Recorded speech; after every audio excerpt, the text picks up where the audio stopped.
황 작가의 책 읽기 털없는 원숭이를 읽고 있습니다. 이 책은 데즈먼드 모리스란 영국의 동물학자가 쓴 책입니다. 오늘은 세 번째 장을 읽어가도록 하겠습니다. 세 번째 장은요, 기르기, 영어로는 rearing에 해당하는 부분입니다. 네, 페이지 숫자는요 131쪽부터 시작하겠습니다. 털없는 원숭이는 다른 어떤 동물보다도 부모의 부담이 무겁다. 다른 동물도 털없는 원숭이만큼 집중적으로 부모의 의무를 수행할 수 있지만 그만큼 폭넓게 오랫동안 부담을 짊어지는 동물은 하나도 없다. 이런 성향의 의미를 생각하기 전에 우선 기본적인 사실들을 수집해보자. 여자가 임신하여 자궁 속에서 태아가 자라기 시작하면 여자는 수많은 변화를 겪는다. 우선 월경이 멈춘다. 새벽에는 구역질이 난다. 혈압이 내려간다. 가벼운 빈혈을 일으킬 수도 있다. 시간이 흐르면 젖가슴이 부풀어 오르고 부드러워진다.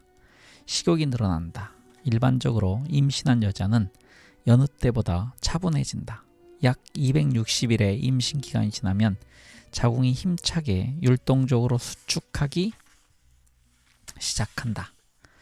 태아는 양수 속에 둥둥 떠 있는데 자궁이 수축하면 양수를 둘러싸고 있는 양막이 찢어지면서 그 속에 가득 차 있던 양수가 흘러나온다.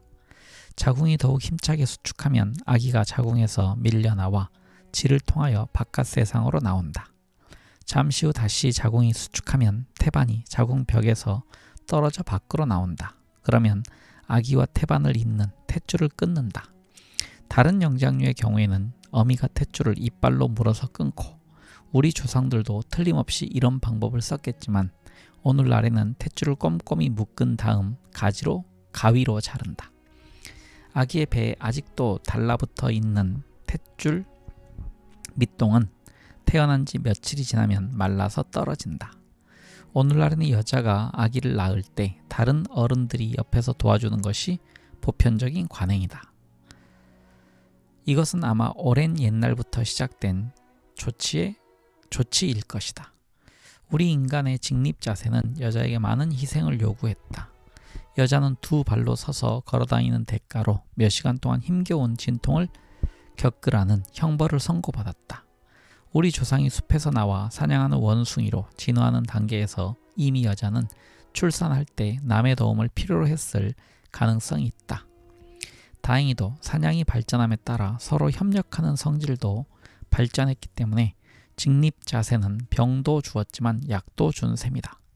침팬지 어미는 대개 탯줄을 이빨로 물어 끊을 뿐 아니라 태반을 전부 또는 일부 먹어치우고 양수를 핥아서 갓 태어난 새끼의 몸을 깨끗이 닦아준 다음 새끼를 보호하듯 바짝 끌어안는다.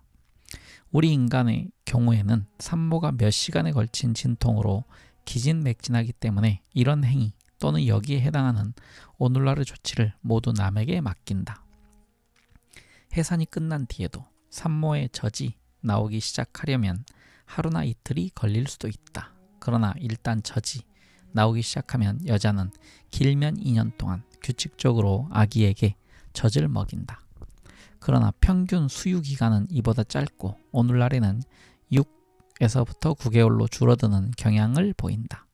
이 수유기에는 일반적으로 월경이 억제되며 수유를 멈추고 젖을 떼기 시작한 뒤에야 월경이 다시 시작된다. 물론 일찍 젖을 떼거나 우유로 아기를 키우면 이 같은 월경 지연 현상이 일어나지 않고 여자는 좀 더 빨리 임신할 수 있게 된다.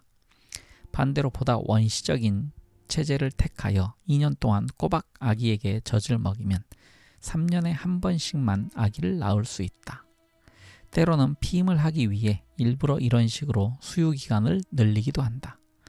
여자는 약 30년 동안 생식력을 갖기 때문에 정상적으로 나올 수 있는 자녀의 수는 약 10명이다.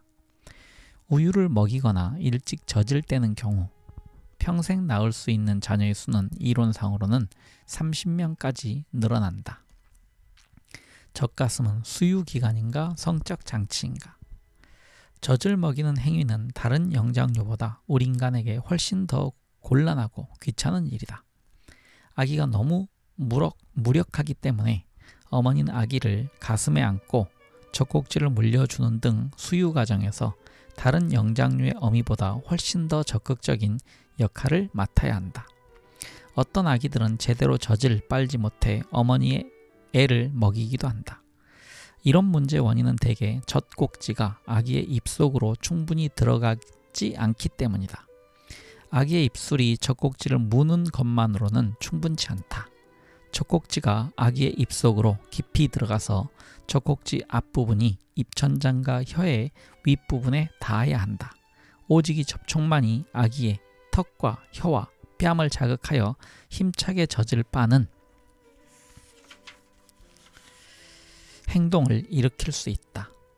젖꼭지를 아기의 입속으로 깊이 밀어 넣으려면 젖꼭지 바로 뒤에 있는 젖가슴 부위가 부드럽고 유연해야 한다.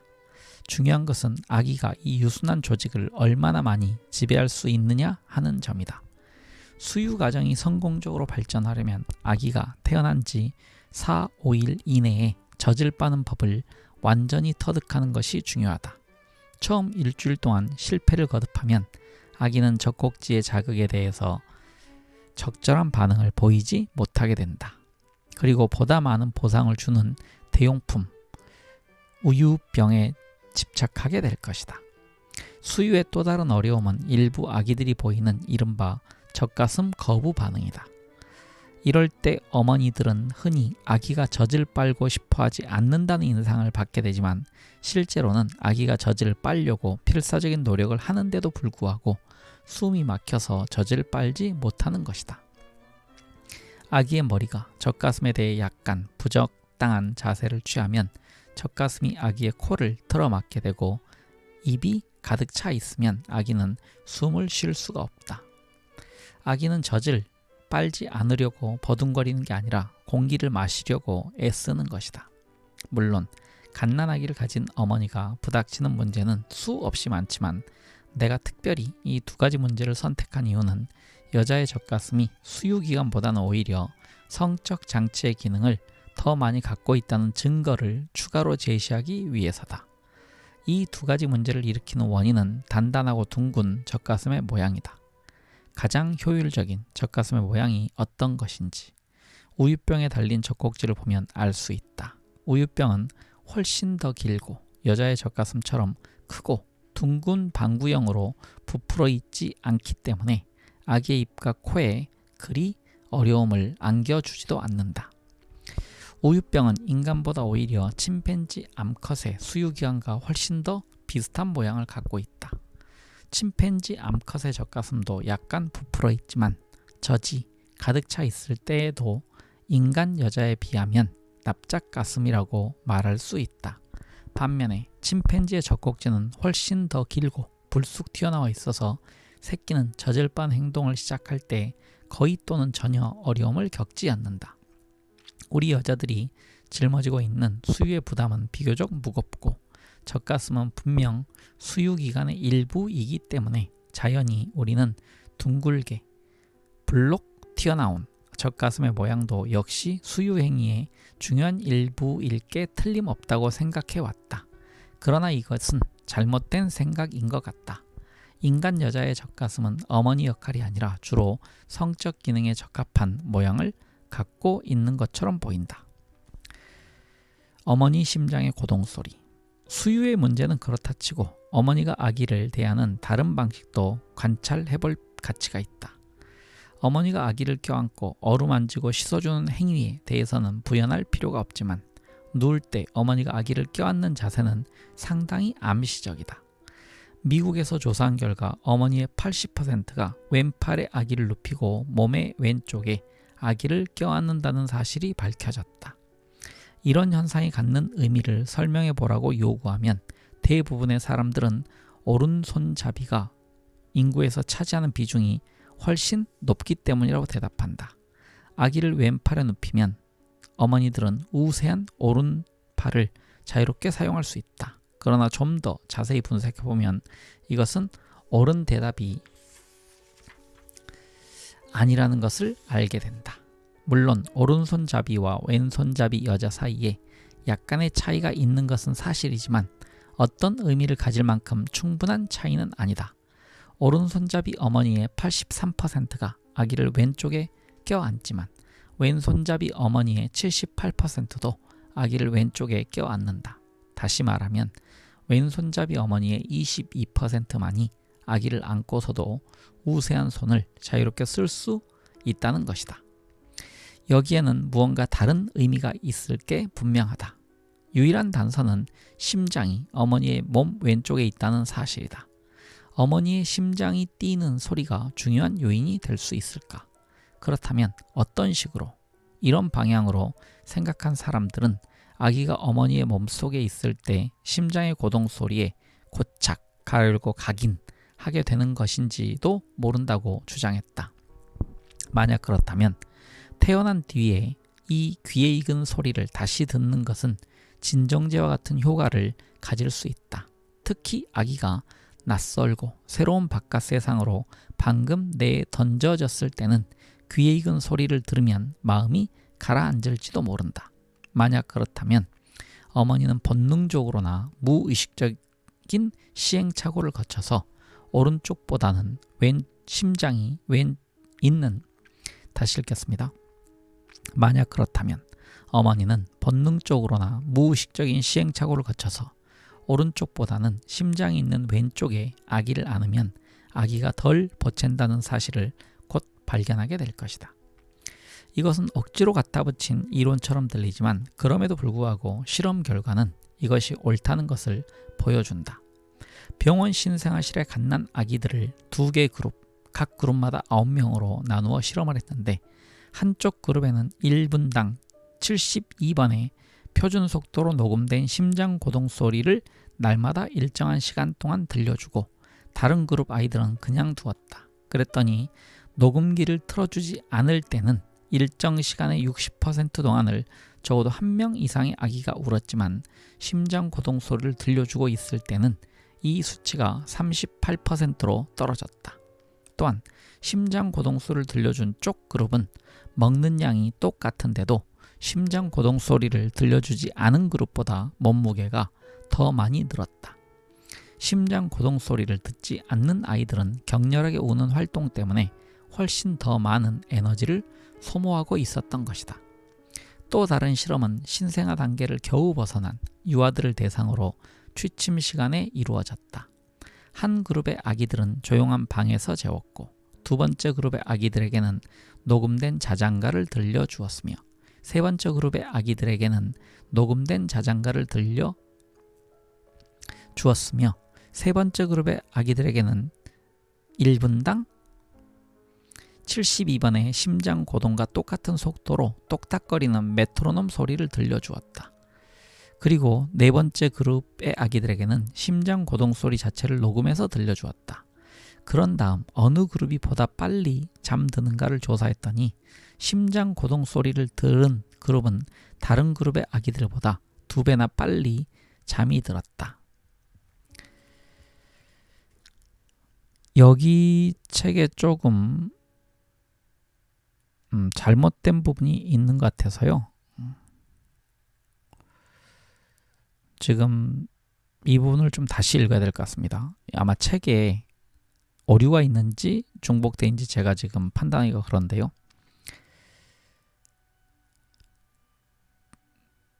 다시 읽겠습니다. 이 부분을. 또 다른 실험은 신생아 단계를 겨우 벗어난 유아들을 대상으로 취침 시간에 이루어졌다. 한 그룹의 아기들은 조용한 방에서 재웠고 두 번째 그룹의 아기들에게는 녹음된 자장가를 들려주었으며 세 번째 그룹의 아기들에게는 녹음된 자장가를 들려주었으며 이게 있고요. 또 세 번째 그룹의 아기들에게는 이게 있거든요. 그래서 제가 임의적으로 한 줄을 빼겠습니다. 두 번째 그룹에게는 녹음된 자장가를 들려주었으며 세 번째 그룹의 아기들에게는 1분당 72번의 심장 고동과 똑같은 속도로 똑딱거리는 메트로놈 소리를 들려주었다. 그리고 네 번째 그룹의 아기들에게는 심장 고동 소리 자체를 녹음해서 들려주었다. 자, 제가 정리하겠습니다. 첫 번째는 조용한 방, 두 번째는 녹음된 자장가. 세 번째는 심장 고동과 똑같은 속도의 메트로놈 소리. 네 번째가 바로 심장 고동 소리 자체 녹음입니다. 아마도 글이 이 책이 조금 잘못된 것 같습니다. 그런 다음 어느 그룹이 보다 빨리 잠드는가를 조사했더니 심장 고동 소리를 들은 그룹은 다른 그룹의 아기들보다 2배나 빨리 잠이 들었다. 이 실험 결과는 심장 고동 소리가 강력한 진정제라는 생각을 입증해 주지만 이 반응이 매우 한정된 성격을 갖고 있다는 사실도 보여준다. 심장 고동 소리를 흉내낸 메트로놈 소리는 적어도 어린 유아들에게는 아무 효과도 발휘하지 못했던 것이다. 따라서 어머니가 아기를 왼쪽에 앉는 이유가 무엇 때문인지는 거의 확실해 보인다.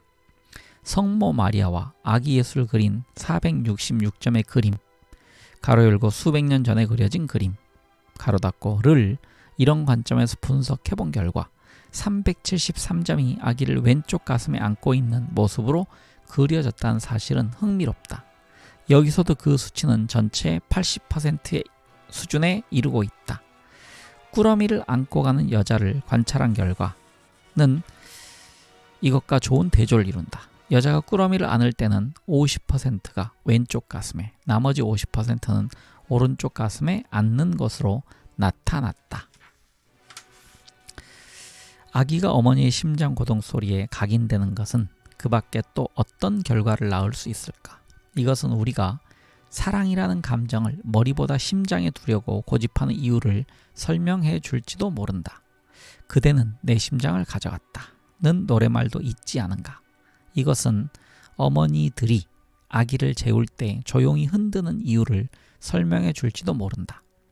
아기를 흔드는 동작은 심장 고동과 거의 같은 속도로 이루어지고 이것도 아마 자궁 속에 있을 때 친숙해진 율동적인 감각, 어머니의 커다란 심장이 피를 뿜어내며 고동칠 때의 그런 감각을 아기에게 상기시켜 줄 것이다. 여기서 끝나는 것은 아니다. 어른이 된 뒤에도 이런 현상은 우리에게 남아있는 것 같다. 우리는 고통스러우면 몸을 흔든다. 기분이 어수선할 때 우리는 일어나서 발을 앞뒤로 흔든다. 만찬이 끝난 뒤 간단한 연설하는 사람이나 강연자가 몸을 좌우로 흔들거든 그가 몸을 흔드는 속도와 심장의 박동수를 대조해보라. 많은 청중 앞에서 이야기하는 것이 불안하기 때문에 그는 제한된 상황에서나마 마음을 가장 잘 달래줄 수 있는 몸짓을 하게 된다. 그래서 그는 옛날 어머니의 자궁 속에 있을 때 친숙해진 그 박자에 따라 몸을 움직이는 것이다. 사람은 불안을 느낄 때면 마음을 달래주는 심장 고동과 같은 리듬을 찾기 쉽다. 대부분의 민속음악과 민속춤이 당김음 박자를 갖고 있는 것은 결코 우연이 아니다. 그런 리듬을 가진 소리와 몸짓은 자궁 속의 안전한 세계로 우리를 데려다준다. 10대가 좋아하는 음악이 락, 흔드는 음악이라고 불리는 것도 결코 우연은 아니다. 최근에는 훨씬 더 노골적인 이름을 채택하여 비트, 가르고 심장의 고동, 음악이라고 부른다. 그러면 그들은 무엇에 대해 노래하고 있는가? 내 심장은 깨어졌다거나 그대는 그대의 심장을 남에게 주었다거나 내 심장은 당신 것이라고 노래한다. 이 주제는 무척 매력적이지만 부모의 행동이라는 원래 주제에서 너무 많이 벗어나면 안 된다. 지금까지 우리는 아기에 대한 어머니의 행동을 살펴보았다. 어머니가 아기를 낳는 극적인 순간을 지나 아기를 품에 안고 달래면서 젖을 먹이는 모습을 지켜보았다. 이제 우리는 아기에게 관심을 돌려 아기가 자라는 모습을 관찰해야 한다. 여기서 제가 조금 설명하면요. 이렇게 내 심장은 당신 것. 그 다음에 그대는 그대의 심장을 남에게 주었다. 이럴 때 이제 영어에서는 그 heart란 표현, take my breath away 이런 식으로 그때는 breath네요. You broke my heart 그런 식으로 heart가 이 심장을 나타냅니다. 그래서 이 심장과 인간의 고동 소리 그리고 어머니가 애를 기를 때 생각 등등을 연결해 놓은 것 같습니다. 다 아는 내용을 제가 설명하고 있습니다.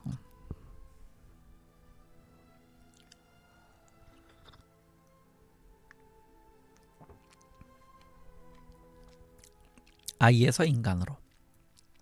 갓 태어난 아기의 평균 몸무게는 3kg을 조금 넘는다. 이것은 어머니 몸무게의 20분의 1에 불과하다. 처음 2년 동안은 성장 속도가 아주 빠르고 그 후 4년 동안에도 비교적 빨리 자란다. 그러나 6살이 되면 성장 속도가 상당히 느려진다. 서서히 자라는 이 단계는 사내 아이일 경우에는 11세까지, 그리고 계집 아이일 경우에는 10세까지 계속된다. 사춘기에 도달하면 다시 성장 속도가 급격히 빨라진다. 소년일 경우에는 10세부터 15세까지 빠른 성장을 보인다. 소녀들은 사춘기가 소년보다 약간 빠르기 때문에 11세부터 14세까지는 소년을 앞지르는 경향이 있다. 그러나 그때부터는 소년이 다시 소녀를 앞질러 계속 선두를 유지한다. 신체적 성장은 소녀일 경우에는 19세 무렵에, 소년일 경우에는 훨씬 더 늦은 25세 무렵에 멈춘다. 첫 번째 이는 대개 6개월이나 7개월 무렵에 나오고, 태어난 지 2년에서 2년 6개월 정도가 지나면 전니가 완전히 갖추어진다. 영구치는 6세 때 나오기 시작하지만 마지막 어금니, 사랑니는 대개 19세 무렵이 되어야 나온다. 갓 태어난 아기들은 거의 하루 종일 잠만 잔다. 처음 2주일 동안은 하루에 깨어있는 시간이 2시간에 불과하다고 흔히 주장하지만 사실은 그렇지 않다. 아기들은 잠꾸러기지만 그렇게 심한 잠꾸러기는 아니다. 주의 깊게 조사해 본 결과 태어난 직후 사흘 동안은 잠자는 데 보낸 시간이 하루 평균 16.6시간인 것으로 나타났다. 그러나 아기에 따라 큰 차이가 있어서 가장 잠꾸러기인 아기들은 하루 평균 23시간씩 잠을 잤고, 가장 잠이 적은 아기들은 10.5시간밖에 잠을 자지 않았다. 잠자는 시간과 깨어있는 시간의 비율은 이 아동기를 거치면서 차츰 줄어들어 어른이 되었을 때는 갓난아기 때의 평균 16시간의 절반인 8시간으로 줄어든다. 어른은 대체로 하루 평균 8시간씩 잠을 자지만 이것도 개인에 따라 상당한 차이가 있다. 100명 가운데 2명은 5시간만 잠을 자면 충분하고 2명은 10시간이나 잠을 자야 한다. 성인 여자는 평균 수면 시간이 성인 남자보다 약간 길다. 갓 태어났을 때는 하루에 16시간씩 잠을 자지만 한꺼번에 그 할당량을 전부 소화하는 것은 아니다. 아기는 잠깐씩 깨어났다가 다시 잠든 일을 24시간 내내 수없이 되풀이한다. 그러나 태어난 직후에도 낮보다는 밤에 더 깊이 자는 경향을 보인다. 몇 주일이 지나면 밤에 한 번도 깨지 않고 잠자는 시간이 차츰 길어져 결국에는 밤새도록 잠을 자게 된다. 이제 아기는 낮에 잠깐씩 낮잠을 자고 밤에는 한 번도 깨지 않고 오랫동안 잠을 잔다. 이리하여 생후 6개월이 되면 하루 평균 수면 시간이 약 14시간으로 줄어든다. 그 후 몇 달이 지나면 짧은 낮잠은 하루 평균 2번, 한 번은 오전에 또 한 번은 오후에로 줄어든다. 태어난 지 2년째가 되면 아침 낮잠은 대개 사라져 하루 평균 수면 시간이 13시간으로 줄어든다. 태어난 지 5년째가 되면 오후 낮잠도 사라져 수면 시간은 하루 평균 12시간으로 다시 줄어든다. 이때부터 사춘기까지는 통틀어 3시간이 줄어들기 때문에 13세가 된 어린이는 밤마다 9시간씩만 잠을 자게 된다. 이때부터 시작되는 청소년기에는 어른의 유형과 별다른 차이를 보이지 않고 하루 평균 8시간만 잠을 잔다. 따라서 수면 리듬이 궁극적으로 확립되는 시기는 신체적 성장이 끝날 때가 아니라 성적으로 완전히 성숙하는 시기와 일치한다. 아직 학교에 들어가지 않은 아이들 가운데 똑똑한 아이들이 둔한 아이들보다 잠을 덜 자는 경향이 있다는 것은 흥미롭다. 7세가 지나 학교에 들어가면 이 관계가 역전되어 똑똑한 아이들이 둔한 아이들보다 더 잠을 많이 잔다. 이 단계에 들어서면 더 많이 배우기 위해 더 오래 깨어 있어야 하는 것이 아니라 너무 많은 것을 배워야만 하기 때문에 민감한 아이들일수록 하루 일과가 끝나면 더 지쳐버리는 것 같다. 이와는 대조적으로 어른의 경우에는 똑똑한 것과 수면 시간 사이에 아무 상관관계도 없는 것처럼 보인다. 모든 연령층의 건강한 남녀가 잠드는 데 걸리는 평균 시간은 약 20분이다. 잠에서 깨어나는 것은 저절로 이루어져야 한다. 인위적으로 깨우는 장치가 필요하다는 것은 잠이 부족한 증거이고, 그렇게 억지로 일어난 사람은 깨어있는 동안에도 주의력이 산만해져서 고생할 것이다. 갓난아기는 깨어있는 동안에도 비교적 움직이지 않는다. 다른 영장류와는 달리 갓난아기의 근육 조직은 별로 발달해 있지 않다. 원숭이 새끼는 갓 태어난 순간부터 어미에게 바싹 매달릴 수 있다. 심지어는 태어나고 있는 도중에도 두 손으로 어미의 털을 단단히 움켜쥘 수 있다. 이와는 대조적으로 인간의 갓난아기는 무력하기 짝이 없어서 팔다리를 간신히 움직일 수 있을 뿐이다. 1개월이 지나야만 남의 도움을 받지 않고 엎드려서 턱을 들어 올릴 수 있다. 2개월이 되면 엎드린 자세에서 가슴까지 들어 올릴 수 있다. 3개월이 되면 대롱대롱 매달린 물건을 향해 팔을 뻗을 수 있다. 4개월이 되면 일어나 앉을 수 있지만 어머니가 받쳐주어야 한다. 5개월에는 어머니의 무릎에 앉을 수 있고 손으로 물건을 움켜쥘 수도 있다. 6개월이 되면 높은 의자에 앉을 수 있고 매달려 있는 물건을 잡을 수 있다. 7개월에는 남의 도움을 받지 않고 혼자서 일어나 앉을 수 있다. 8개월에는 어머니가 붙잡아주면 서 있을 수 있다. 9개월이 되면 혼자 가구를 붙잡고 서 있을 수 있다. 10개월에는 두 손과 무릎으로 기어다닐 수 있다. 11개월에는 부모가 붙잡아주면 아장아장 걸을 수 있다. 12개월이 된 아기는 단단한 물건을 붙잡고 혼자 힘으로 일어설 수 있다.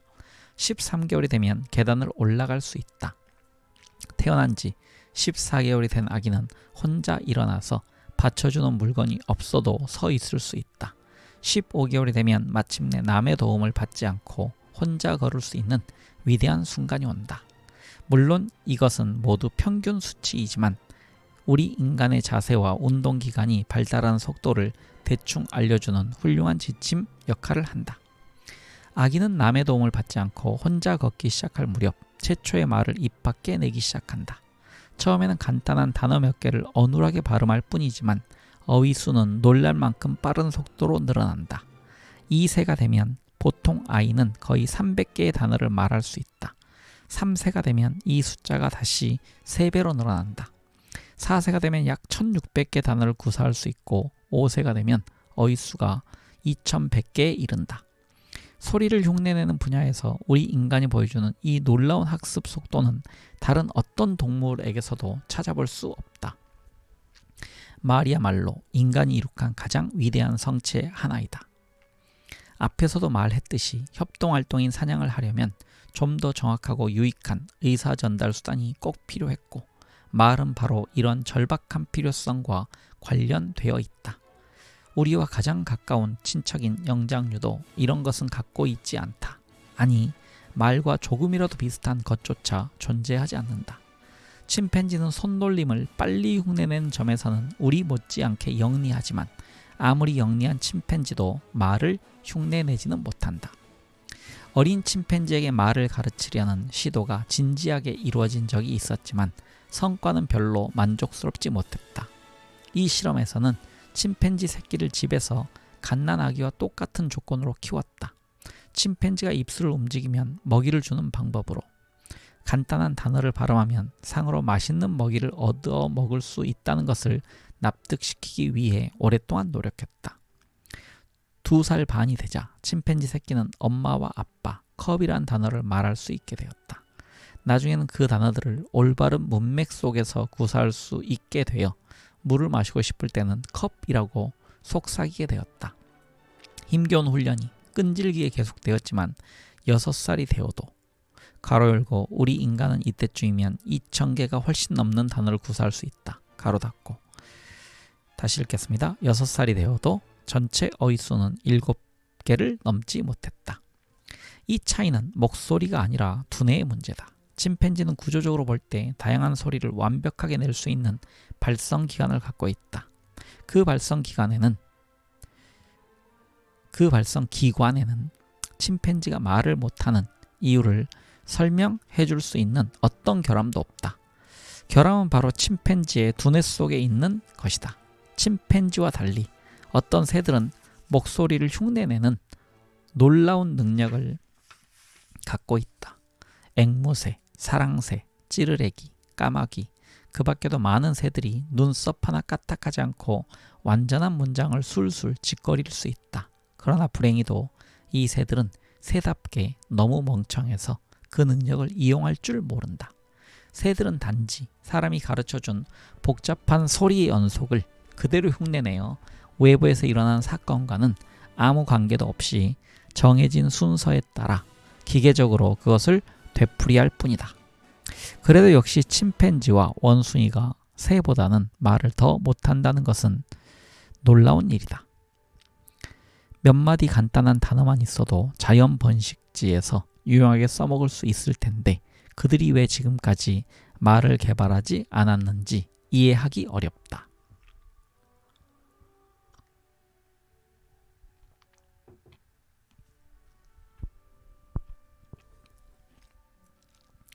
눈물과 웃음의 신호체계. 이제 다시 우리 인간에게로 돌아와 보자. 우리는 말을 할 수 있는 뛰어난 능력을 새로 얻었지만 다른 영장류와 공유하고 있는 기본적이고 본능적인 신음소리와 투덜거리는 소리 및 비명소리를 내버린 것은 아니다. 우리가 타고난 소리 신호는 그대로 남아서 중요한 역할을 맡고 있다. 이 같은 소리 신호는 우리에게 말의 마천루를 세울 수 있는 목소리의 토대를 제공해 줄 뿐만 아니라 영장류의 전형적인 의사 전달 장치로서 독자적으로 존재한다.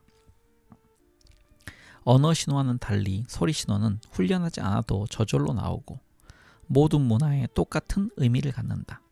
비명소리, 흐느끼는 소리, 웃음소리, 고함소리, 신음소리, 규칙적인 울음소리는 어디서나 누구에게나 똑같은 메시지를 전달한다. 다른 동물이 내는 소리와 마찬가지로 이 소리 신호는 기본적인 감정과 관련되어 있으며 소리를 내는 사람이 그런 소리를 내게 된 상황을 당장 우리에게 알려준다. 우리는 또한 본능적인 표정들, 미소, 이를 드러낸 밝은 웃음, 찡그림, 빤히 쳐다보기, 겁먹은 얼굴, 성난 얼굴 등도 그대로 간직하고 있다. 이런 표정들도 역시 모든 사회에서 똑같은 의미를 가지며 아무리 많은 문화적 몸짓을 획득해도 본능적인 표정들은 살아남는다. 이런 기본적인 소리와 표정이 맨 처음에 어떻게 시작되는지를 살펴보는 것은 흥미로운 일이다. 우는 반응, 가로 열고 우리 모두가 너무나 잘 알고 있듯이 다시 읽겠습니다. 그래서 제가 괄호를 읽으면 문장 앞을 문맥상 다시 읽겠습니다. 우리가 모두 너무도 잘 알고 있듯이 우는 반응은 태어난 순간부터 존재한다. 5주일쯤 지나면 아기는 방긋 미소를 짓기 시작한다. 소리내어 웃거나 가볍게 역정을 내는 반응은 서너 달이 지난 뒤에야 나타난다. 이런 행동 양식은 좀 더 자세히 살펴볼 가치가 있다. 울음은 기분을 표현하는 최초의 신호일 뿐 아니라 가장 기본적인 신호이기도 하다. 미소와 웃음은 우리 인간만이 갖고 있는 독특하고 특수한 신호지만 울음은 수천 종의 동물이 공유하고 있다. 사실상 모든 포유류는 새는 말할 것도 없고 모든 포유류는 깜짝 놀라거나 아플 때면 날카롭게 비명을 지르거나 끽끽대거나 새된 소리로 울어댄다. 얼굴 표정이 시각적인 신호장치로 발달한 고등 포유류의 경우에는 이런 소리 신호와 더불어 특유의 겁먹은 표정을 짓는다. 새끼든 다 자란 동물이든 이런 반응을 보이는 것은 무언가가 심각하게 잘못되어 있다는 사실을 나타낸다. 새끼는 울음으로 부모에게 경고하고 부모는 그 사회의 다른 구성원에게 경고하는 것이다. 어린 시절에는 걸핏하면 운다. 우리를 울리는 것이 너무 많다. 우리는 아파도 울고 배고파도 울고 혼자 남겨졌을 때도 울고 낯선 자극을 받았을 때도 울고 우리 몸을 떠받쳐주던 것이 갑자기 사라져 버렸을 때도 울고 절박한 목표를 달성하는 것이 방해를 받았을 때도 운다. 우리를 울리는 것들은 결국 두 가지 중요한 요인으로 압축할 수 있다. 육체적 고통과 정신적 불안이다. 어떤 경우든 이 신호가 주어지면 부모는 당장 아기를 보호하는 반응을 일으킨다. 또는 일으켜야 한다. 아기가 부모와 떨어져 있을 때 이 신호를 보내면 그것은 당장 부모와 아기 사이의 거리를 좁히는 효과를 나타낸다. 아기의 울음소리를 들으면 부모는 얼른 달려와서 아기를 껴안고 흔들어 주거나 토닥거리거나 어루만져 준다. 아기가 이미 부모와 접촉하고 있을 때 울기 시작하거나 접촉이 이루어진 뒤에도 계속 울어대면 부모는 고통의 원인을 찾아내기 위해 아기의 몸을 조사한다. 부모의 반응은 신호가 꺼질 때까지 계속된다. 그리고 이런 점에서 울음은 미소 짓거나 웃는 반응과 근본적으로 다르다. 우는 행위는 얼굴을 붉히고 눈물을 흘리고 입을 벌리고 입술을 당기고 잔뜩 숨을 들이마셨다가 각별하게 내뿜고 귀에 거슬리는 높고 날카로운 발성을 수반하는 근육의 긴장으로 이루어진다. 좀 더 나이든 아기일 경우에는 부모에게 달려가서 매달리는 동작도 포함된다.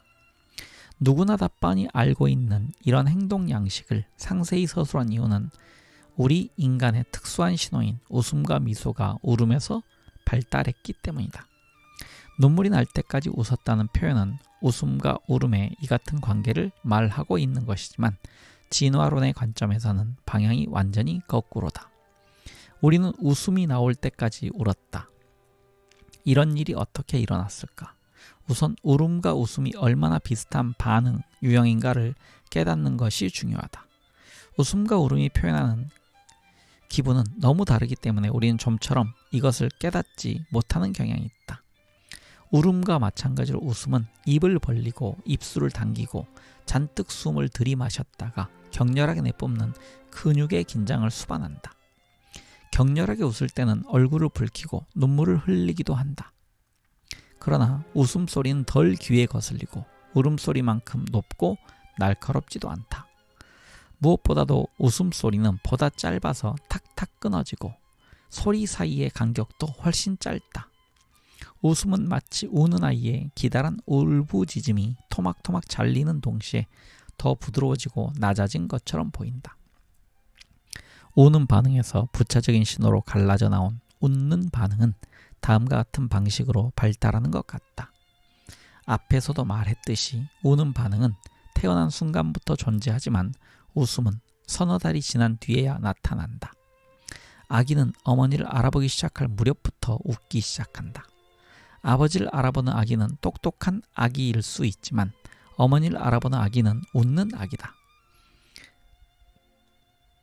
아기는 어머니의 얼굴을 알아보고 다른 어른들과 구별하는 법을 배우기도 전에 꼬르륵 목을 올리고 옹알거릴 수 있지만 그것은 웃는 게 아니다.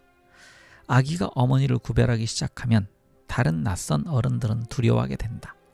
태어난 지 2달이 된 아기는 낯을 가리지 않는다.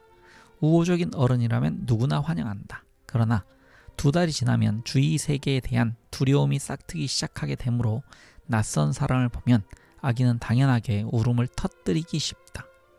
그 후 아기는 다른 어른들도 자기에게 우호적일 수 있다는 것을 곧 알게 되어 그들에 대한 두려움을 잊어버리겠지만 이것은 상대가 누군지 알아볼 수 있는 사람에게만 선택적으로 적용된다. 어머니에게 각인되는 이런 과정 때문에 아기는 이상한 갈등을 경험할 수 있다. 어머니가 아기를 놀라게 하는 어떤 일을 하면 아기는 서로 반대되는 2가지 신호를 어머니에게서 받게 된다.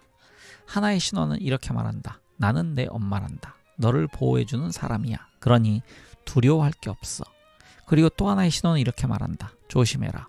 여기 너를 놀라게 하는 일이 있구나. 아기가 한 개체로서의 어머니를 알아보기 전에는 이런 갈등이 일어날 수 없다.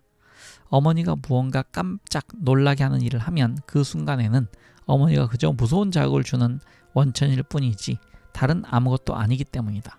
그러나 아기가 어머니를 알아보기 시작한 후에는 어머니가 이중적인 신호를 보낼 수도 있는 것이다. 위험이 있지만 아무 위험도 없다.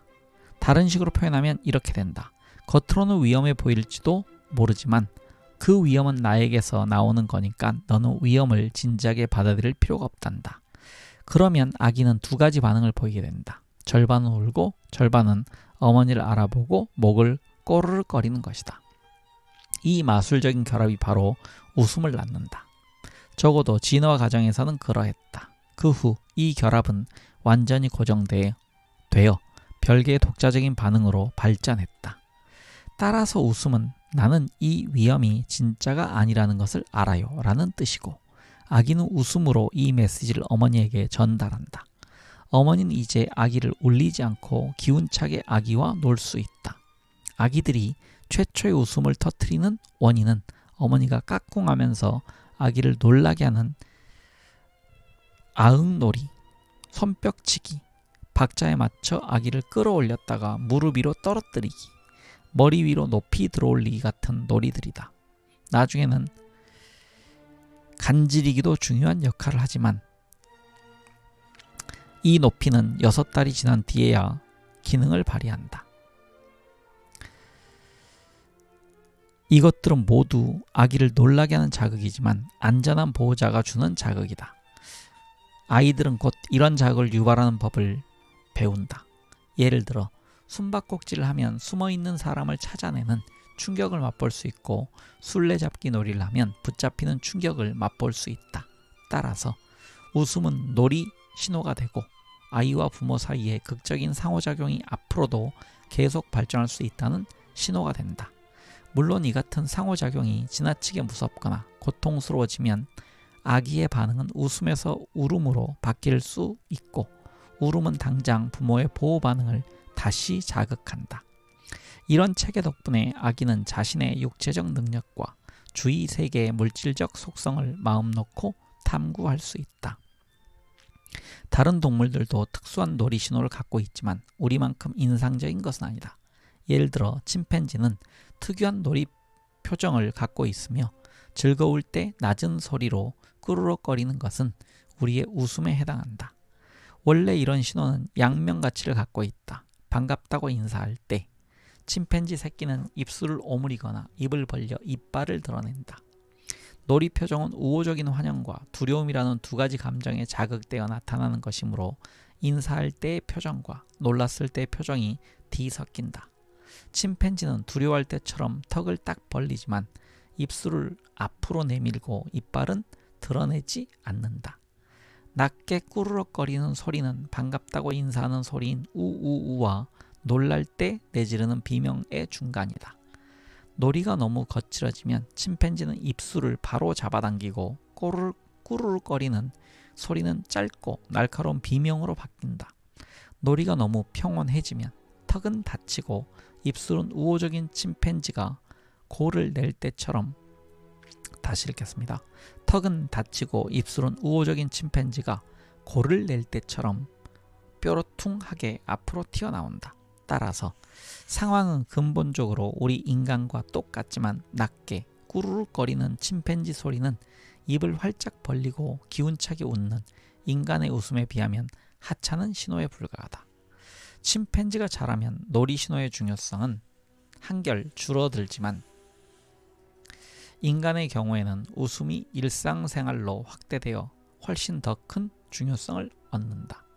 털없는 원숭이는 어른이 되어도 놀기 좋아하는 원숭이다. 털없는 원숭이는 천성적으로 탐험을 좋아하며 놀이는 모두 이 탐구적인 본성의 일부다.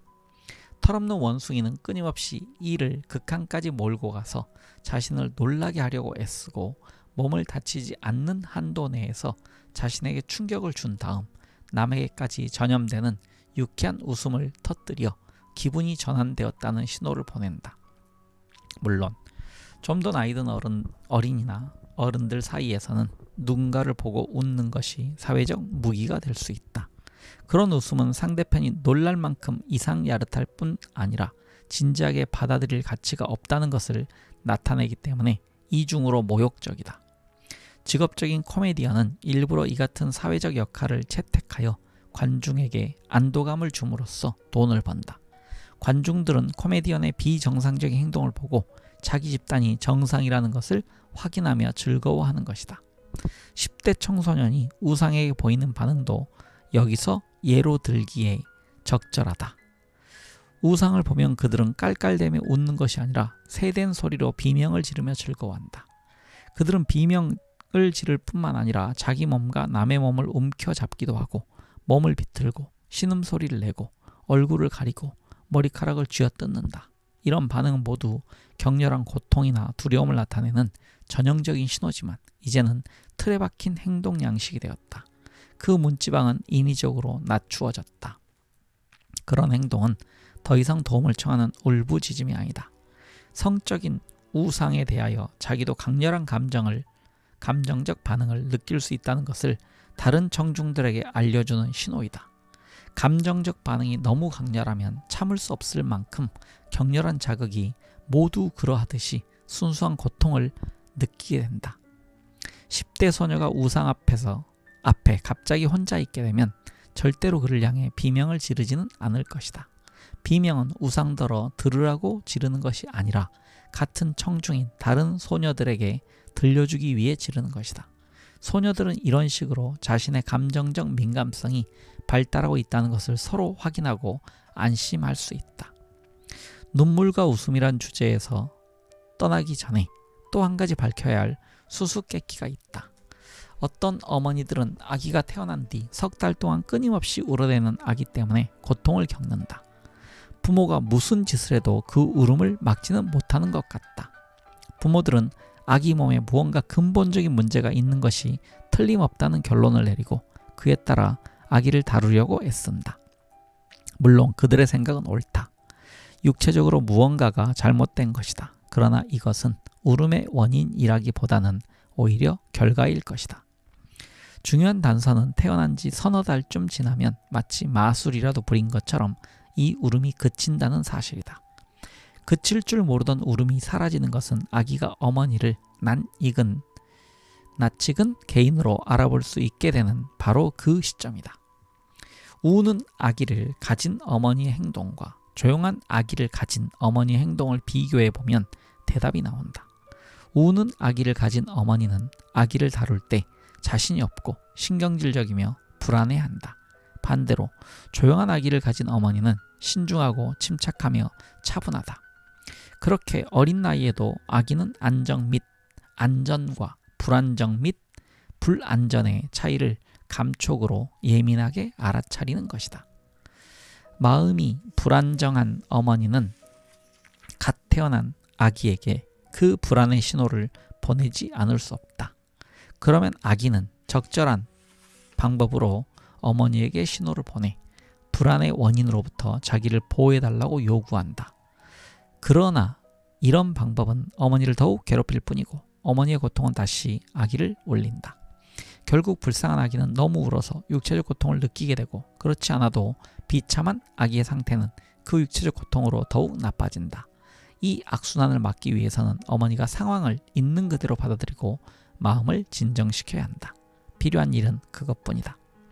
물론 어머니가 그렇게 하지 못한다 해도 가로 열고 이 점에서 아기를 속이는 것은 거의 불가능하다. 가로 닫고.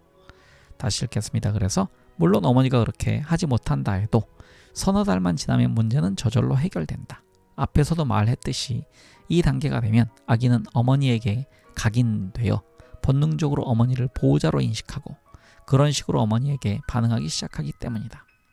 어머니는 이제 더 이상 아기를 흥분시키는 자극의 원천이 아니라 낯익은 얼굴이다. 어머니가 계속 아기를 흥분시킨 자극을 준다 해도 아기들은 더 이상 겁을 먹지 않는다. 그런 자극은 우호적인 성질을 가진 낯익은 원천에서 나오기 때문이다. 아기는 부모에게 차츰 밀착하게 되고 이것은 어머니를 진정시켜 자동적으로 어머니의 불안을 줄여준다. 그래서 그칠 줄 모르던 아기의 울음이 사라지는 것이다.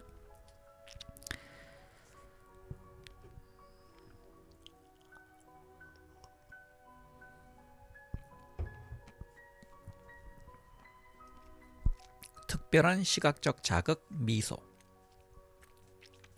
지금까지 나는 미소라는 문제를 다루지 않았다. 미소는 웃음보다 훨씬 더 분화한 반응이기 때문이다. 웃음이 울음의 부차적인 행태이듯 미소는 웃음의 부차적인 형태이다. 미소는 얼핏 보기에 덜 격렬한 웃음의 일종인 것처럼 보이지만 사실은 그렇게 간단하지 않다. 가장 가벼운 형태의 웃음이 미소와 구별되지 않는 것은 사실이고 미소가 이런 방법으로 시작된 것도 분명하지만 진화하는 과정에서 미소는 웃음의 굴레에서 해방되었고 따라서 이제는 별개로 다시 읽겠습니다. 따라서 이제는 별개의 존재로 고려해야 한다는 것도 분명하다. 강도 높은 미소, 즉 이를 드러내고 얼굴을 빛내며 활짝 웃는 것. 이 미소는 강도 높은 웃음과는 전혀 다른 기능을 갖고 있다. 강도 높은 미소는 우리 인간이 인사할 때에만 전문적으로 사용하는 신호가 되었다. 누군가에게 미소를 지으며 인사하면 그들은 우리가 우호적이라는 것을 안다. 그러나 소리내어 웃으면서 인사하면 그들은 그 웃음이 의미를 의심할 수도 있다. 다시 읽겠습니다. 그러나 소리내어 웃으면서 인사하면 그들은 그 웃음의 의미를 의심할 수도 있다. 모든 사회적 접촉은 아무리 우호적인 상황에서도 가벼운 두려움을 불러일으킨다.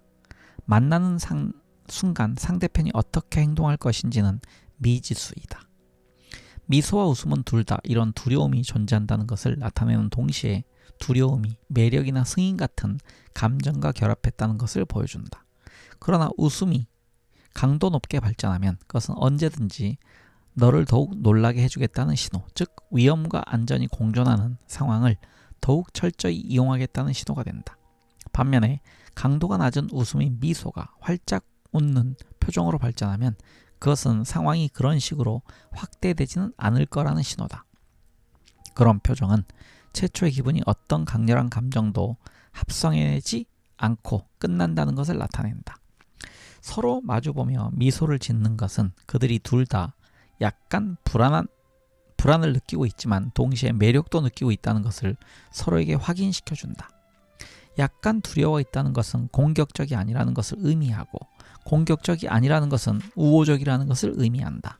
미소는 이런 식으로 상대편을 끌어당기는 우호적인 장치로 발전한다. 우리에게 이런 신호가 필요했다면 다른 영장류들은 왜 이런 신호를 갖지 않았을까? 그들도 물론 다양한 종류의 우호적인 몸짓을 갖고 있지만 우리에게는 추가로 미소가 있고 어린이와 어른의 일상에서 엄청난 중요성을 지니고 있다. 우리의 존재 방식 가운데 무엇이 미소를 이토록 중요한 것으로 만들었을까? 대답은 우리의 유명한 털없는 피부에 있는 것 같다. 원숭이 새끼는 태어나자마자 어미의 털을 꽉 붙잡고 매달린다. 그러고는 몇 시간이 지나도 며칠이 지나도 거기에 계속 머물러 있다. 몇 주일 동안, 심지어는 몇 달 동안 원숭이 새끼는 어미의 몸이 제공하는 아늑한 피난처를 떠나려 하지 않는다. 원숭이 새끼가 처음으로 과감하게 어미 곁을 떠날 때도 언제든지 어미에게 도로 달려와서 매달릴 수 있다. 원숭이 새끼는 친밀한 육체적 접촉을 확보할 수 있는 나름대로의 방법을 갖고 있다. 어미는 이런 접촉이 달갑지 않더라도 괄호 열고 새끼가 나이 들고 무거워지면 어미는 새끼가 매달리는 것을 싫어한다. 괄호 닫고 그것을 거부하는데 애를 먹을 것이다. 침팬지 새끼에게 양 어머니 노릇을 해줘본 사람이라면 누구나 이것을 증언할 수 있다. 우리는 이 세상에서 태어나면 원숭이보다 훨씬 더 위험한 입장에 놓인다. 너무 허약해서 매달릴 힘도 없을 뿐더러 매달릴 대상도 없다.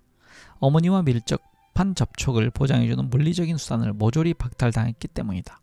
우리는 오로지 어머니가 보내는 자극적인 신호에만 의존할 수밖에 없다. 어머니의 관심을 끌기 위해 목청껏 비명을 지를 수는 있지만 일단 어머니의 관심을 끈 뒤에 그것을 계속 유지하려면 무언가 다른 일을 해야 한다. 침팬지 새끼도 우리처럼 관심을 끌기 위해 비명을 지른다.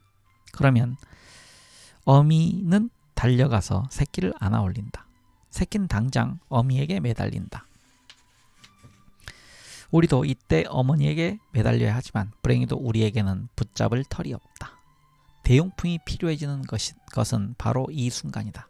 그 대용품은 우리를 안아준 어머니에게 보답하고 우리 곁에 계속 머물러 있고 싶은 마음이 나게 할 만한 신호여야 한다. 우리가 사용하는 신호는 바로 미소다. 미소는 태어난 지 몇 주일 만에 시작되지만 처음에는 어떤 특정한 대상을 향해 미소를 짓는 것은 아니다. 5주일째가 되면 어떤 자극에 대해서는 항상 미소를 짓는 반응을 보인다. 아기의 눈은 이제 어떤 대상을 응시할 수 있다. 처음에는 자기를 쳐다보는 한 쌍의 눈에 가장 민감하다. 카드에 까만 점 2개만 찍어도 민감한 반응을 불러일으킬 수 있다. 몇 주일이 지나면 입도 필요해진다. 이제 2개의 까만 점을 찍고 그 밑에 입술을 나타내는 선을 그으면 좀 더 효율적으로 아기의 반응을 이끌어낼 수 있다. 얼마 후에는 입을 벌려야만 반응을 나타내게 되고 눈은 중요한 자극으로서의 의미를 잃어버리기 시작한다. 태어난 지 서너 달쯤이면 이 단계에 도달하는데 이때부터 아기의 반응은 좀 더 한정되기 시작한다. 나이 든 얼굴이면 아무 얼굴에나 반응을 보이던 아기는 이제 어머니의 얼굴에만 반응을 보인다. 부모의 각인이 일어나고 있는 것이다. 여기서 놀라운 사실은 이런 반응이 발달하고 있을 때 아기는 네모나 세모 또는 윤곽이 뚜렷한 어떤 기하학적 도형도 분간하지 못한다는 점이다. 다른 시각 능력은 저만치 뒤처져서 꾸물거리고 있는데 제한된 종류의 모양, 사람의 얼굴과 관련된 형상을 알아본 능력만 특별히 먼저 성숙하는 것처럼 보인다. 따라서 아기의 시선은 자연히 올바른 대상에만 머물게 된다. 그러므로 생물이 아닌 물체가 가까이에 있다 해도 아기가 그 무생물의 모양에 각인되는 것은 있을 수 없는 일이다. 생후 7개월째가 되면 아기는 어머니에 완전히 각인된다. 이제는 어머니가 무엇을 하든 평생 동안 자녀에게 어머니의 이미지를 유지할 수 있다. 어린 오리 새끼는 어미 뒤를 따라다니는 행동으로 어미의 이미지를 얻고 원숭이 새끼는 어미에게 매달리는 행위로 어미의 이미지를 얻는다. 우리는 미소 짓는 반응을 통하여 애정의 유대를 드러낸다. 미소는 시각적 자극으로서 주로 입꼬리를 살짝 들어올리는 간단한 행동으로 독특한 형상을 얻었다. 미소 지을 때는 겁먹은 얼굴처럼 입이 약간 벌어지고 입술은 뒤로 당겨지지만 입꼬리가 말려 올라가는 동작을 여기에 추가하면 표정의 성격이 완전히 달라진다. 우리는 이러한 발전을 이룩한 결과 이와는 대조적인 또 다른 표정도 지을 수 있게 되었다. 그것은 바로 입꼬리를 아래로 내리는 표정이다. 입술 모양을 미소 지을 때와는 완전히 반대로 하면 미소와는 정반대되는 신호를 보낼 수 있다. 웃음이 울음에서 발전했고 미소가 웃음에서 발전했듯이 비우호적인 표정은 우호적인 표정에서 발전한 셈이다. 그러나 입술의 선만이 미소의 구성 요소는 아니다. 어른인 우리는 입술을 살짝 비틀기만 해도 우리의 기분을 전달할 수 있지만 아기는 훨씬 더 격렬한 투쟁을 벌여야 한다. 아기는 환하게 미소 지을 때면 발을 버둥거리며 두 팔을 휘두르고 자극을 향해 두 손을 뻗어 이리저리 움직이고 알아듣지 못할 소리를 옹알이고 고개를 뒤로 젖혀 턱을 내밀고 몸통을 앞으로 기울이거나 한쪽으로 굴리고 숨을 한껏 들이마셨다가 힘차게 내뿜는다. 아기의 눈은 더 반짝거리고 약간 가늘어질 수도 있다. 눈 밑이나 눈가에 주름살이 나타나고 때로는 콧잔등에도 주름이 잡힌다. 코 양옆 입가에 피부가 겹치는 부분은 더욱 강조되고 혀가 약간 튀어나올 수도 있다. 이런 다양한 요소들 가운데 몸짓은 어머니와 접촉하려는 아기의 노력을 보여주는 것 같다. 아기는 그 서투른 동작으로 우리 조상인 영장류가 어미에게 매달리던 반응의 흔적을 우리에게 보여주고 있는지도 모른다. 나는 아기의 미소에 대해서만 정확하게 설명했지만 미소는 물론 두 사람이 주고받는 신호다. 아기가 어머니에게 미소를 지으면 어머니도 미소로 응답한다. 서로 상대편에게 보상을 주고 둘 사이의 유대는 양쪽으로 더욱 단단해진다. 너무 뻔한 말이라고 생각할지 모르지만 여기에도 함정이 있을 수 있다. 어떤 어머니는 마음이 뒤숭숭하거나 불안하거나 아기에게 화가 나면 억지로 미소를 지어 기분을 감추려고 애쓴다. 그들은 아기를 당하게 만들고 싶지 않아서 이런 가짜 표정을 짓지만 실제로는 이런 속임수가 오히려 해로울 수도 있다. 앞에서도 말했듯이 어머니의 기분을 아기에게 숨기는 것은 거의 불가능하다. 우리는 아주 어릴 때부터 어머니의 불안과 평온함이 보내오는 미묘한 신호에 예민한 반응을 보이는 것 같다. 말을 배우기 전에, 즉 상징적이고 문화적인 의사 전달 수단의 거대한 기계장치 속에 꼼짝없이 갇히기 전에는 작은 몸집과 자세 변화 그리고 목소리의 음색에 훨씬 더 많이 의존한다. 다른 동물들도 이런 것에는 매우 유능하다. 영리한 한스라는 이름의 말은 숫자를 계산할 줄 안다고 해서 유명해졌는데 사실 이 한스의 놀라운 능력은 조련사의 사소한 자세 변화에 예민하게 반응한 결과였다. 어떤 수를 더하라는 명령을 받으면 한스는 그 숫자만큼 발을 구른 다음 멈춘다. 조련사가 방에 나가고 다른 사람이 그 일을 떠맡아도 한스는 여전히 옳은 답을 맞추었다. 말이 발을 구르는 횟수가 정답에 가까워지면 그 낯선 사람도 몸을 약간 긴장시키지 않을 수 없기 때문이다. 우리도 모두 이런 능력을 갖고 있다. 어릴 때뿐 아니라 어른이 된 뒤에도 마찬가지다. 점쟁이들은 이 능력을 많이 이용한다. 어떤 말을 던졌을 때 상대편의 미묘한 반응을 보고 그것이 옳은 방향인지 아닌지를 판단한다. 그러나 말을 배우기 전인 어린 시절에는 이 능력이 특히 활발하게 활동하는 것 같다. 어머니가 긴장하여 불안한 몸짓을 하고 있으면 아무리 숨기려고 애써도 아기에게 그 기분을 전달하게 된다. 그럴 때 어머니가 아무리 활짝 미소를 지어도 아기를 속일 수는 없다. 오히려 아기를 혼란에 빠뜨릴 뿐이다. 서로 모순되는 두 가지 메시지가 전달되고 있기 때문이다. 이런 일이 자주 일어나면 아기에게 영구적인 손상을 입힐 수 있다. 그런 어머니 밑에서 자란 아기는 나중에 사회에서 다른 사람과 접촉하고 생활에 적응하기가 어려워진다.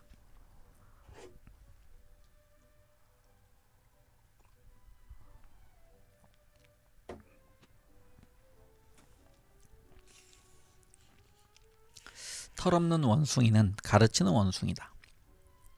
우린 이제 미소란 주제를 떠나 전혀 다른 활동으로 넘어가야 한다. 몇 달 지나면 아기의 새로운 행동 양식이 나타나기 시작한다. 공격성이 등장하는 것이다.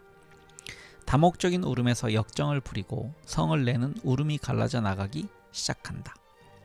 아기는 고르지 못하고 불규칙적인 비명과 팔다리로 난폭하게 차고 때리는 동작으로 공격성을 표현한다. 아기는 작은 물건을 던지고 큰 물건을 흔들고 침을 뱉고 토하고 손에 잡히는 것이라면 무엇이든 깨물거나 핥히거나 때리려고 애쓴다. 처음에는 이런 행위가 조종되지 않은 채 닥친대로 이루어진다. 울음은 아직도 두려움이 존재하고 있다는 것을 보여준다. 공격성은 아직 순수한 공격으로 성숙하지 못했다. 순수한 공격은 훨씬 나중에 아기가 자신감을 갖고 자신의 육체적 능력을 완전히 알게 된 뒤에 나타난다. 공격성도 독특한 표정, 신호를 갖고 있다. 이 신호는 입술을 꽉 다물고 상대편을 노려보는 것으로 이루어진다. 입술은 오므라들어 딱딱한 선을 이루고 입꼬리는 뒤로 잡아당겨지는 것이 아니라 앞으로 나온다. 눈은 상대편을 뚫어지게 노려보고 눈썹은 아래로 내려와 험상궂은 표정을 짓는다. 두 주먹은 불끈 움켜진다. 아기는 마침내 자기 권리를 주장하기 시작한 것이다. 아동 집단의 인구 밀도를 높이면 이런 공격성이 더욱 강해질 수 있다는 사실이 밝혀졌다. 사람으로 가득 찬 상황에서는 집단 구성원들 사이에 우호적인 상호작용이 줄어들고 파괴적이고 공격적인 행동 양식이 현저하게 잦아질 뿐 아니라 정도도 심해진다. 다른 동물의 경우 누가 우세한가를 가려내기 위해서 싸우기도 하지만 구성원들 사이에 간격을 넓히기 위해서도 싸운다는 사실을 기억한다면 인구 밀도가 높아졌을 때 공격성이 증가한다는 것은 의미심장하다. 이 문제는 나중에 다시 논하기로 하자. 부모의 의무에는 자식을 보호하고 먹이고 씻기고 같이 놀아주는 것 이외에 훈련이라는 중요한 과정도 포함된다. 다른 동물의 경우와 마찬가지로 이 훈련은 상벌제도로 이루어진다. 상벌제도는 아기의 시행착오 학습을 차츰 수정하고 조정한다. 그러나 아기는 훈련 이외의 모방을 통해서도 빠른 속도로 배워나간다. 다른 포유류의 경우에는 이 모방 과정이 별로 발달하지 못했지만 우리 인간의 모방 능력은 최고로 높아지고 정확해졌다. 다른 동물이 스스로 애써 배워야 하는 것의 대부분을 우리는 부모를 모방함으로써 재빨리 배운다. 털없는 원숭이는 가르치는 원숭이다. 우리는 이 학습 방법에 완전히 길들어 있어서 다른 동물도 똑같은 방법으로 이익을 얻을 거라고 생각하는 경향이 있다. 그래서 우리는 가르침이 다른 동물의 생활에서 맡고 있는 역할이 심히 그래서 우리는 가르침이 다른 동물의 생활에서 맡고 있는 역할을 심히 과대평가해 왔다. 우리가 어른이 되었을 때 하는 일은 대부분 어린 시절에 부모를 모방하여 배운 것을 바탕을 두고 있다. 다시 읽겠습니다. 우리가 어른이 되었을 때 하는 일은 대부분 어린 시절에 부모를 모방하여 배운 것에 바탕을 두고 있다. 이런 행동이 추상적이고 고상한 도덕률의 원칙과 일치하기 때문에 우리는 특별한 행동을 하고 있는 듯한 착각에 빠지기 쉽지만 실제로는 어린 시절에 부모를 모방하면서 우리 몸에 깊이 배어든 그리고 오래전에 잊혀진 인상에 복종하고 있을 뿐이다. 사회가 관습과 믿음을 바꾸기가 그토록 어려운 이유 가로 열고 우리가 조심스럽게 감추고 있는 본능적인 충동과 아울러 가로 닫고 이유는 이런 인상에 무조건 복종하기 때문이다. 순수하고 객관적인 지성의 바탕을 둔 자극적이고 합리적인 새로운 생각에 맞닥뜨려도 사회는 여전히 옛날의 습관과 편견을 고수할 것이다. 우리가 어린 시절에 조상들의 축적된 경험을 단숨에 흡수하는 중요한 압지, 여기서 압지는요 한문으로 압축한다의 압자와 종이 지자입니다. 그래서 종이를 압축하여 누른다. 다시 읽겠습니다. 그래서 우리가 어린 시절에 조상들의 축적된 경험을 단숨에 흡수하는 중요한 압지 단계를 거치는 한 이것은 우리가 짊어질 수밖에 없는 십자가다. 우리는 조상들이 발견한 귀중한 것들과 더불어 조상들의 편견도 함께 짊어지고 갈 수밖에 없는 것이다. 다행히 우리는 모방학습 과정이 본질적으로 갖고 있는 이 약점에 대하여 강력한 대항 수단을 개발했다. 우리는 왕성한 호기심과 강렬한 탐구욕을 갖고 있는데 이것이 모방적 성향에 반발함으로써 균형을 이룬다.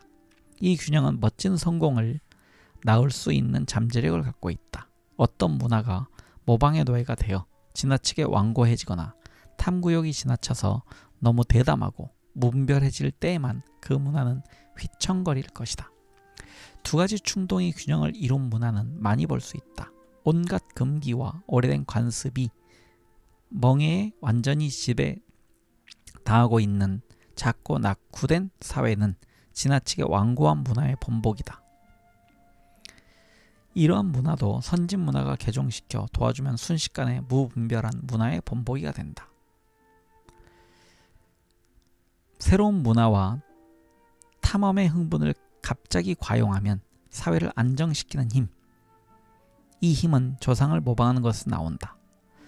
설명입니다. 다시 읽겠습니다. 그래서 새로운 문화와 탐험의 흥분을 갑자기 과용하면 사회를 안정시키는 힘이 무력해져서 저울이 반대쪽으로 너무 많이 기울어진다. 그 결과 문화적 혼란과 분열이 일어난다. 모방과 호기심, 노예처럼 무조건 모방하는 태도와 점진적이고 합리적인 실험이 차츰 완벽한 균형을 이루어가고 있는 사회는 운이 좋은 사회다. 네, 이상으로 저희가 3장을 오늘 다 읽었습니다. 3장을 제가 한 파일 안에 읽을 수 있었습니다. 네, 다음 시간에는 4장 모험심, 새것 좋아하기와 새것 싫어하기 편을 읽도록 하겠습니다. 긴 시간 함께 해주신 여러분께 감사드립니다. 편안한 하루 보내십시오.